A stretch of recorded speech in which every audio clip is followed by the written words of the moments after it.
Welcome back to Let's Play Storm of Zehir.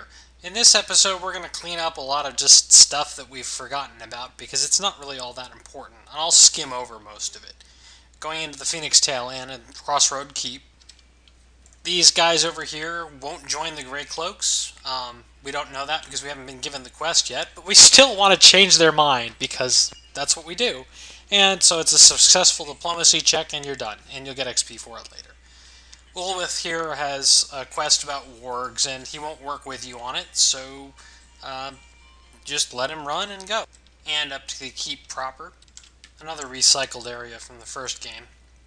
But hey, there's a cohort here you can recruit, and more or less, you know, she's she wants to join because she wants to join because she wants to join.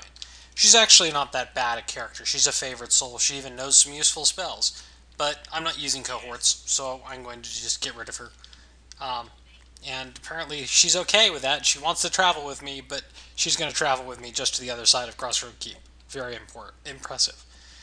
There are a bunch of guys hanging around. Kelgar here is a quest dispenser, and so they stole his gauntlets, and he wants you to get them back. Okay, easy enough.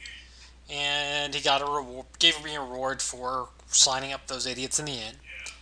And he also has a job to go kill some shadow priests south of the keep. First things first, though, I'm going to get started on the Sensate's quest. We ran back to Somergol and picked up some salt, which is the first item for him. You can actually do them in any order, but I just have them this way. I found some cold iron earlier, and I actually just sold it to Highcliff because I had nothing better to do with it. So I'm going to pick up cold iron and a mithril, and now I have 3. Oh, those bandits got away. I'm still trying to talk bandits into telling me where their leader is so I can interview him. Yeah, I'll meet you in Neverwinter. So here's our friendly sensate who's a fire ganassi, and he wants random rare resources. And we've brought him coal iron, mithril, and salt, and he gives you 500 trade bars for it. And then he gives you part 2 of the quest. Port Llast is simple to get to. Just follow the road, which is not yellow brick. There are some other things along the side here, and we will eventually want to do some exploring like we did in the northeast here. There are actually still a couple areas we haven't been to in the northeast. But we're going to get Port Llast out of the way first so we have more income. There's another set of trading posts out to set up here. I don't know really why I'm so obsessed with creating more income. I really don't have that much more I'm going to buy. But, you know, it's why we're here, I guess. So Port Llast is overrun by Luskins. And there's not a whole lot to see here, except there's some rampaging undead.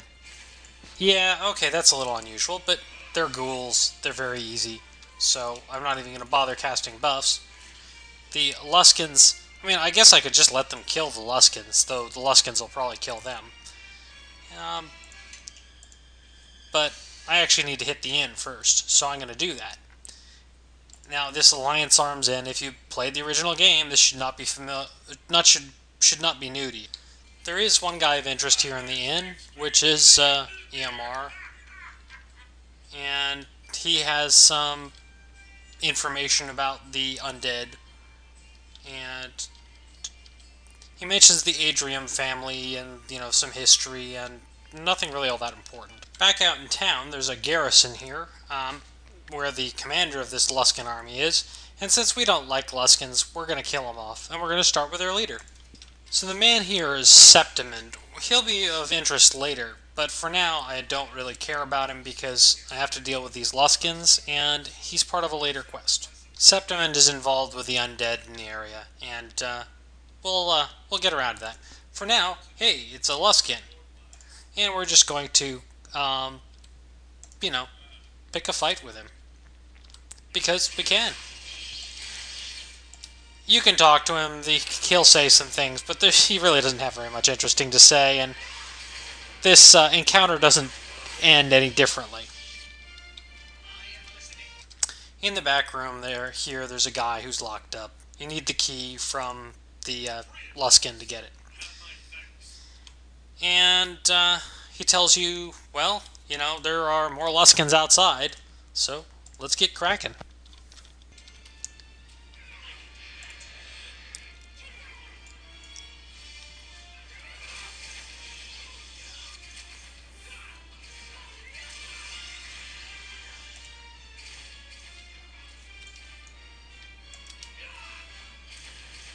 And the guys wandering around town aren't very hard.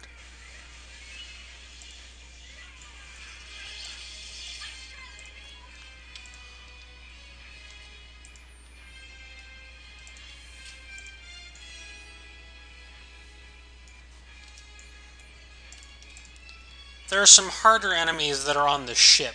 And it's really kind of depressing, actually, because the ship in the sort of where you start the game, the Vigilant, I think it was called, is fairly well done.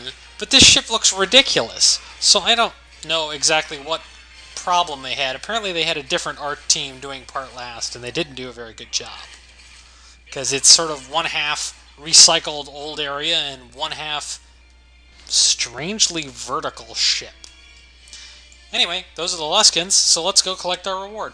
By the way, one of the Luskins had this item, which is it's sort of an interesting set of armor, but, at this point in the game, I've just got better stuff available.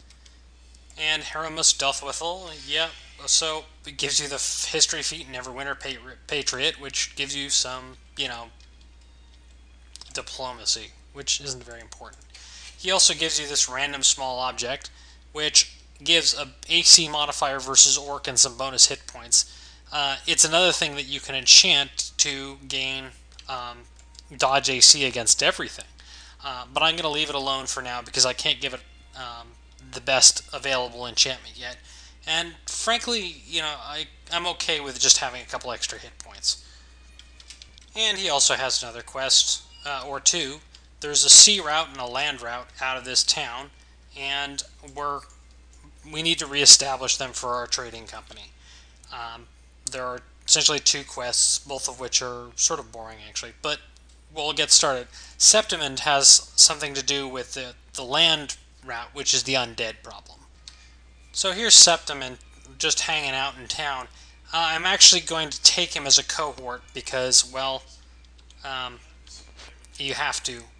Well, you don't have to, but you can't really complete it.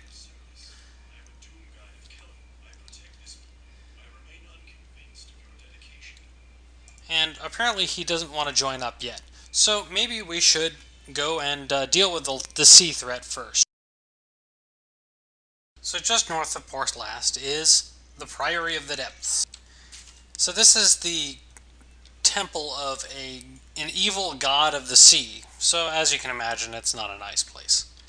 And it says we're going to have to make a sacrifice of some sort, and so we'll send the gold. And look, there's a statue. And talking to the statue unlocks the quiz. And if you didn't know the answers, there are plaques around the room that'll give them to you. So everyone should fear, of course.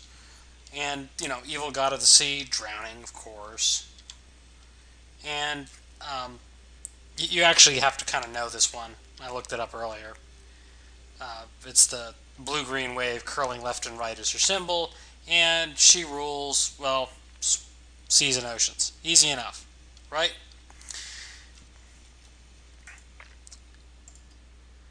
And that opened this door, which essentially, if you tried to go up here earlier, it wasn't. And I don't know why they bothered to give this guy a name, but he has one. And this is the drowning, as they call it. I'm going to buff up a little bit and be right back. Both sides of this area have water elementals in them.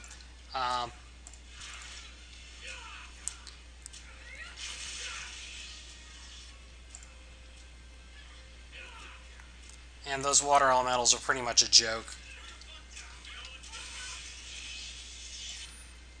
What's not, well, they're not hard, but if you loot these corpses and get encumbered, did everyone just take a couple levels of negative strength or something? Anyways, When you loot those corpses, you get attacked by what are called drowned. And when you kill them, or sometimes when they attack, they will cast the drown spell at you, which does 90% of your hit points and damage, which can be kind of vicious. And so it's best to kill them one by one, just to make sure that you kill them as fast as possible.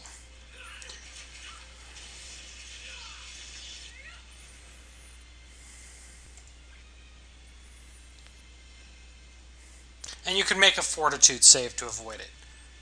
Oh, I guess I'll kill it just because it's here.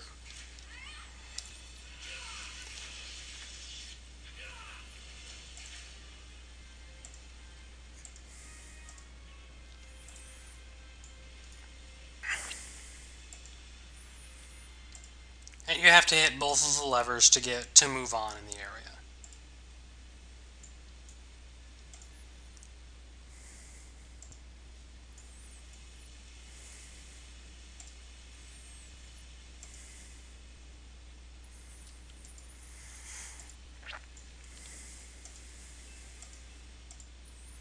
This next area is sort of an annoying puzzle. There's a placard here which explains that if you have 3 keen-eared souls, you can compose a ballad to honor the Queen of the Depths. And more or less, depending on where you stand, you will create tones, and those tones will eventually open the door. If you get it wrong in any way, then you get shocked. Fortunately, we're all going to be immune to the amount of electrical damage it does. So I'm just going to do this off screen because I don't remember exactly how to do it, and there's not really an easy way. You essentially just have to keep trying until you get it right. And every time you get something right, a little ball of light will appear here. So just keep trying. Just leave somebody in the center of the design and then walk people around the edges. Be sure to leave them on the little curls in the waves by having them hold position. There's a combination there, and it's not clear exactly what it is. It gets progressively easier because once you've lit things, you know that they're not the correct choice. And there we go. That took me probably, twice as long as the video is taking for what I did off screen. And we got a little bit of damage. I think it does 2 die 6, so... And here's the Prioress, and you can appease the Queen of the Depths, or you can kill her. And I'm just gonna kill her. Except she's just gonna kill me. That's okay. She didn't kill the guy who can raise people, so we're just gonna...